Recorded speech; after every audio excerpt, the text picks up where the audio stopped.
11वां अध्याय गृहस्थ संबंधी सदाचार का वर्णन।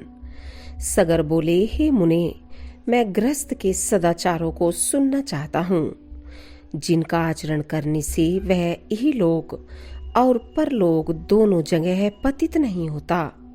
और बोले, हे पृथ्वीपाल, तुम सदाचार के लक्षण सुनो। सदाचारी पुरुष यही लोक और परलोक दोनों ही को जीत लेता है। सत शब्द का अर्थ साधु है, और साधु वही है जो दोष रहित हो। उस साधु पुरुष का जो आचरण होता है उसी को सदाचार कहते हैं। हे राजन, इस सदाचार के वक्ता और कर्ता सप्त ऋषिगण मनु एवं प्रजापति हैं। हे नृप, बुद्धिमान पुरुष स्वस्थ चित्त से ब्रह्म मुहूर्त में जगकर अपने धर्म और धर्माविरोधी अर्थ का चिंतन करे, तथा जिसमें धर्म और अर्थ की क्षति ना हो ऐसे काम का भी चिंतन करे। इस प्रकार दृष्ट और अदृष्ट अनिष्ट की निवृत्ति के लिए धर्म, अर्थ और काम स्त्री वर्ग के प्रति समान भाव रखना चाहिए। हे नृप, धर्म विरुद्ध अर्थ और काम दोनों का त्याग कर दें, तथा ऐसे धर्म का भी आचरण न करें जो उत्तर काल में दुखमय अथवा समाज विरुद्ध हो। हे नरेश्वर, तदंतर ब्रह्म मुहूर्त में उठकर प्रथम मूत्र त्याग करें। ग्राम से नेतृत्व कोण में जितनी दूर बाण जा सकता है उससे आगे बढ़कर अथवा अपने निवास स्थान से दूर जाकर मल मूत्र त्याग करे। पैर धोया हुआ और झूठा जल अपने घर के आंगन में न डाले। अपनी या वृक्ष की छाया के ऊपर तथा गौ, सूर्य, अग्नि, वायु, गुरु और द्विजातीय पुरुष के सामने बुद्धिमान पुरुष कभी मल मूत्र त्याग न करे। इसी प्रकार हे पुरुषर्भ, जुते हुए खेत में, सरस से संपन्न भूमि में, गांव के गोष्ठ में, जन समाज में, मार्ग के बीच में, नदी आदि तीर्थ स्थानों में, जल अथवा जलाशय के तट पर और शमशान में भी कभी मल मूत्र का त्याग न करे। हे राजन, कोई विशेष आपत्ति न हो तो प्राज्ञ पुरुष को चाहिए कि दिन के समय उत्तर मुख और रात्रि के समय दक्षिण मुख होकर मूत्र त्याग करे। मल त्याग के समय पृथ्वी को तिनकों से और सिर को वस्त्र से ढांप लें, तथा उस स्थान पर अधिक समय तक न रहें और न कुछ बोले ही। हे राजन, बाम्बी की चूहों द्वारा बिल से निकाली हुई, जल के भीतर की शौच कर्म से बची हुई, घर के लीपन की चींटी आदि छोटे छोटे जीवों द्वारा निकाली हुई और हल से उखाड़ी हुई, इन सब प्रकार की मृत्तिकाओं का शौच कर्म में उपयोग न करें। हे नृप, लिंग में 1 बार, गुदा में 3 बार, बाएं हाथ में 10 बार और दोनों हाथों में 7 बार मृत्तिका लगाने से शौच संपन्न होता है। तदंतर गंध और फेन रहित स्वच्छ जल से आचमन करें, तथा फिर सावधानता पूर्वक बहुत से मृत्तिका लें। इससे चरण शुद्धि करने के अनंतर फिर पैर धोकर 3 बार कुल्ला करें और 2 बार मुख धोवें। तत्पश्चात जल लेकर शिरोदेश में स्थित इंद्रियरंध्र, मुर्दा, बाहु, नाभि और हृदय को स्पर्श करें। फिर हे नरेश्वर, विश्व देवों, विश्वभूतों, विश्वपतियों, पितरों और यक्षों के उद्देश्य से बलि प्रदान करें। तदंतर बुद्धिमान व्यक्ति और अन्न लेकर पृथ्वी पर समाहित चित्त से बैठकर स्वेच्छा अनुसार समस्त प्राणियों को बलि प्रदान करे।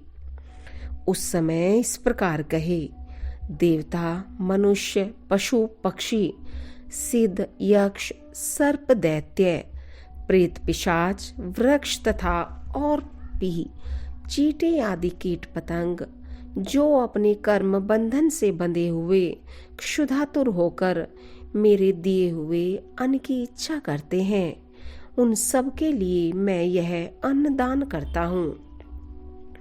वे इससे परितृप्त और आनंदित हों। जिनके माता पिता अथवा कोई और बंधु नहीं है तथा अन्न प्रस्तुत करने का साधन और अन्न भी नहीं है, उनकी तृप्ति के लिए पृथ्वी पर मैंने यह अन्न रखा है। वे इससे तृप्त होकर आनंदित हों। संपूर्ण प्राणी यह अन्न और मैं सभी विष्णु हैं, क्योंकि उनसे भिन्न और कुछ है ही नहीं। अतः मैं समस्त भूतों का शरीर रूप यह अन्न उनके पोषण के लिए दान करता हूँ। यह जो 14 प्रकार का भूत समुदाय है, उसमें जितने भी प्राणीगण अवस्थित हैं, उन सब की तृप्ति के लिए मैंने यह अन्न प्रस्तुत किया है। वे इससे प्रसन्न हों। इस प्रकार उच्चारण करके गृहस्थ पुरुष श्रद्धापूर्वक समस्त जीवों के उपकार के लिए पृथ्वी में अन्न दान करे, क्योंकि गृहस्थ ही सबका आश्रय है। हे नरेश्वर, तदंतर कुत्ता, चांडाल, पक्षीगण तथा और भी जो कोई पतित एवं पुत्रहीन पुरुष हों, उनकी तृप्ति के लिए पृथ्वी में बलिभाग करें। फिर गोदोहन काल पर्यंत अथवा इच्छा अनुसार इससे भी कुछ अधिक देर अतिथि ग्रहण करने के लिए घर के आंगन में रहें। यदि अतिथि आ जाए तो उसका स्वागत आदि से तथा आसन देकर और चरण धोकर सत्कार करे। फिर श्रद्धा पूर्वक भोजन कराकर मधुर वाणी से प्रश्नोत्तर करके तथा उसके जाने के समय पीछे पीछे जाकर उसको प्रसन्न करे। जिसके कुल और नाम का कोई पता न हो तथा अन्य देश से आया हो, उसी अतिथि का सत्कार करें। अपने ही गांव में रहने वाले पुरुष की अतिथि रूप से पूजा करनी उचित नहीं है। जिसके पास कोई सामग्री न हो, जिससे कोई संबंध न हो, जिसके कुलशील का कोई पता न हो और जो भोजन करना चाहता हो, उस अतिथि का सत्कार किए बिना भोजन करने से मनुष्य अधोगति को प्राप्त होता है। गृहस्थ पुरुष को चाहिए कि आए हुए अतिथि के अध्ययन, गोत्र, आचरण और कुल आदि के विषय में कुछ भी न पूछकर हिरण्यगर्भ बुद्धि से उसकी पूजा करे। हे नृप, अतिथि सत्कार के अनंतर अपने ही देश के एक और 5 यज्ञिक ब्राह्मण को, जिसके आचार और कुल आदि का ज्ञान हो, पितृगण के लिए भोजन कराएं। हे भूपाल, मनुष्य यज्ञ की विधि से मनुष्य भो हंत इत्यादि मंत्रोच्चार पूर्वक पहले ही निकालकर अलग रखे हुए हंतकार नामक अन्न से उस क्षत्रिय ब्राह्मण को भोजन कराए। इस प्रकार देवता, अतिथि और ब्राह्मण को ये 3 भिक्षाएं देकर यदि सामर्थ्य हो तो परिवारजक और ब्रह्मचर्यों को भी बिना लौटाए हुए इच्छा अनुसार भिक्षा दे। 3 पहले तथा भिक्षुगण ये चारों अतिथि कहलाते हैं। हे राजन, इन चारों का पूजन करने से मनुष्य समस्त पापों से मुक्त हो जाता है। जिसके घर से अतिथि निराश होकर लौट जाता है, उसे वह अपने पाप देकर उसके शुभ कर्मों को ले जाता है। हे नरेश्वर, धाता, प्रजापति, इंद्र, अग्नि, वसुगण और अर्यमा, ये समस्त देवगण अतिथि में प्रविष्ट होकर अन्न भोजन करते हैं। अतः मनुष्य को अतिथि पूजा के लिए निरंतर प्रयत्न करना चाहिए। जो पुरुष अतिथि के बिना भोजन करता है, वह तो केवल पाप ही भोग करता है। तदंतर गृहस्थ पुरुष पितृगृह में रहने वाली विवाहिता कन्या, दुखिया और गर्भिणी स्त्री तथा वृद्ध और बालकों को संस्कृत अन्न से भोजन कराकर अंत में स्वयं भोजन करे। इन सब को भोजन कराए बिना जो स्वयं भोजन कर लेता है वह पापमय भोजन करता है और अंत में मरकर नरक में श्लेष्म भोजी कीट होता है। जो व्यक्ति स्नान किए बिना भोजन करता है वह मल भक्षण करता है, जबकि बिना भोजन करने वाला रक्त और पुयपान करता है। संस्कारहीन अन्न खाने वाला मूत्रपान करता है तथा जो बालक व्रत आदि से पहले आहार करता है वह विष्टाहारी है। इसी प्रकार बिना होम किए भोजन करने वाला मानो कीड़ों को खाता है और बिना दान किए खाने वाला विषभोजी है। अतः हे राजेंद्र, गृहस्थ को जिस प्रकार भोजन करना चाहिए, जिस प्रकार भोजन करने से पुरुष को पाप बंधन नहीं होता तथा यही लोक में अत्यंत आरोग्य, बल, बुद्धि की प्राप्ति और अरिष्टों की शांति होती है और जो शत्रु पक्ष का ह्रास करने वाली है वह भोजन विधि सुनो। गृहस्थ को चाहिए कि स्नान करने के अनंतर यथाविधि देव, ऋषि और पितृगण का तर्पण करके हाथ में उत्तम रत्न धारण किए पवित्रता पूर्वक भोजन करे। हे नृप, जप तथा अग्निहोत्र के अनंतर शुद्ध वस्त्र धारण कर अतिथि, ब्राह्मण, गुरुजन और अपने आश्रित को भोजन करा। सुंदर सुगंध युक्त उत्तम पुष्पमाला तथा एक ही वस्त्र धारण किए हाथ पांव और मुंह धोकर प्रीतिपूर्वक भोजन करे। हे राजन, भोजन के समय इधर उधर न देखें।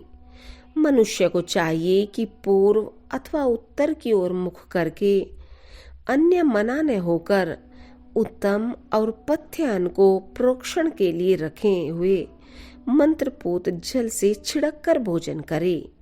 जो अन्न दुराचारी व्यक्ति का लाया हुआ हो, घृणाजनक हो अथवा बलिवेश्य देवादि संस्कार शून्य हो, उसको ग्रहण न करें।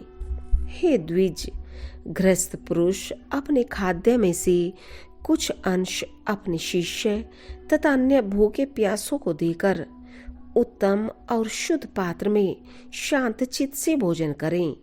हे नरेश्वर, किसी बेत आदि के आसन, कुर्सी आदि पर रखे हुए पात्र में, अयोग्य स्थान में, असमय संध्या आदि काल में अथवा अत्यंत संकुचित स्थान में कभी भोजन न करें। मनुष्य को चाहिए कि परोसे हुए भोजन का अग्रभाग अग्नि को देकर भोजन करे। हे नृप, जो अन्न मंत्रपूत और प्रशस्त हो तथा जो बासी न हो उसी को भोजन करे, परंतु फल, मूल और सूखी शाखाओं को तथा बिना पकाए हुए लेह्य, चटनी आदि और गुड़ के पदार्थों के लिए ऐसा नियम नहीं है। हे नरेश्वर, सारहीन पदार्थों को कभी न खाएं। हे पृथ्वीपति, विवेकी पुरुष मधु, जल, दही, घी और सत्तू के सिवा और किसी पदार्थ को पूरा न खाएं। भोजन एकाग्रचित होकर करें तथा प्रथम मधुर रस, फिर लवण और अम्ल खट्टा रस तथा अंत में कटु और तीखे पदार्थों को खाएं। जो पुरुष पहले द्रव पदार्थों को, बीच में कठिन वस्तु को और अंत में फिर द्रव पदार्थों को खाता है वह कभी बल तथा आरोग्य से हीन नहीं होता। इस प्रकार वाणी का संयम करके अनिषिद्ध अन्न भोजन करें। अन्न की निंदा न करें। प्रथम 5 ग्रास अत्यंत मौन होकर ग्रहण करें। उनसे पंच प्राणों की तृप्ति होती है। भोजन के अनंतर भली प्रकार आचमन करें और फिर पूर्व या उत्तर की ओर मुख करके हाथों को उनके मूल देश तक धोकर विधि पूर्वक आचमन करें। तदंतर स्वस्थ और शांत चित्त से आसन पर बैठकर अपने इष्ट देवों का चिंतन करें और इस प्रकार कहें। पवन से प्रज्वलित हुआ जठराग्नि आकाश के द्वारा अवकाश युक्त अन्न का परिपाक करें और फिर अन्न रस से मेरे शरीर के पार्थिव धातुओं को पुष्ट करें, जिससे मुझे सुख प्राप्त हो। यह अन्न मेरे शरीरस्थ पृथ्वी, जल, अग्नि और वायु को बल बढ़ाने वाला हो और इन चारों तत्वों के रूप में परिणत हुआ यह अन्न ही मुझे निरंतर सुख देने वाला हो। यह अन्न मेरे प्राण, अपान, समान, उदान और व्यान की पुष्टि करे तथा मुझे भी निर्बाध सुख की प्राप्ति हो। मेरे खाए हुए संपूर्ण अन्न का अगस्त्य नामक अग्नि और बड़वानल परिपाक करे, मुझे उसके परिणाम से होने वाला सुख प्रदान करे और उससे मेरे शरीर को आरोग्यता प्राप्त हो। देह और इंद्रिय आदि के अधिष्ठाता एकमात्र भगवान विष्णु ही प्रधान है। इस सत्य के बल से मेरा खाया हुआ समस्त अन्न परिपक्व होकर मुझे आरोग्यता प्रदान करे। भोजन करने वाला भोज्य अन्न और उसका परिपाक ये सब विष्णु ही हैं। इस सत्य भावना के बल से मेरा खाया हुआ यह अन्न पच जाए, ऐसा कहकर अपने उदर पर हाथ फेरें और सावधान होकर अधिक श्रम उत्पन्न करने वाले कार्यों में लग जाएं। सच्छात्रों का अवलोकन आदि सन्मार्ग के अविरोधी किनारों से शेष दिन को व्यतीत करें और फिर सायकाल के समय सावधानता पूर्वक संध्योपासन करें। हे राजन, बुद्धिमान पुरुष को चाहिए कि सायकाल के समय सूर्य के रहते हुए और प्रातः काल तारागण के चमकते हुए ही भली प्रकार आचमन आदि करके विधि पूर्वक संध्योपासना करे। हे पार्थिव, सूतक पुत्र जन्मादि से होने वाली अशुचिता, अशौच मृत्यु से होने वाली अशुचिता, उन्माद, रोग और भय आदि कोई बाधा न हो तो प्रतिदिन ही संध्योपासन करना चाहिए। जो पुरुष रुग्णावस्था को छोड़कर और कभी सूर्य के उदय अथवा अस्त के समय सोता है, वह प्रायश्चित का भागी होता है। अतः हे महीपते, गृहस्थ पुरुष सूर्योदय से पूर्व ही उठकर प्रातः संध्या करें और सायकाल में भी तत्कालीन संध्या वंदन करें, सोवे नहीं। हे नृप, जो पुरुष प्रातः अथवा सायकालीन संध्योपासन नहीं करते, वे दुरात्मा अंधता मिश्र नरक में पड़ते हैं। तदंतर हे पृथ्वीपते, सायकाल के समय सिद्ध किए हुए अन्न से ग्रह पत्नी मंत्रहीन बलि वैश्वदेव करें। उस समय भी उसी प्रकार श्वपचादि के लिए अन्नदान किया जाता है। बुद्धिमान पुरुष उस समय आए हुए अतिथि का भी सामर्थ्य अनुसार सत्कार करे। हे राजन, प्रथम पांव धुलाने, आसन देने और स्वागत सूचक विनम्र वचन कहने से तथा फिर भोजन कराने और शयन कराने से अतिथि का सत्कार किया जाता है। हे नृप, दिन के समय अतिथि के लौट जाने से जितना पाप लगता है, उससे 8 गुना पाप सूर्यास्त के समय लौटने से होता है।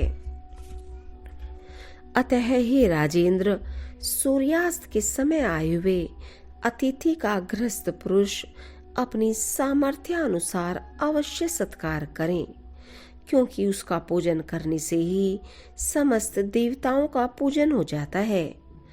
मनुष्य को चाहिए कि अपनी शक्ति के अनुसार उसे भोजन के लिए अन्न, शाक या जल देकर तथा सोने के लिए शैया या घास फूस का बिछौना अथवा पृथ्वी ही देकर उसका सत्कार करे।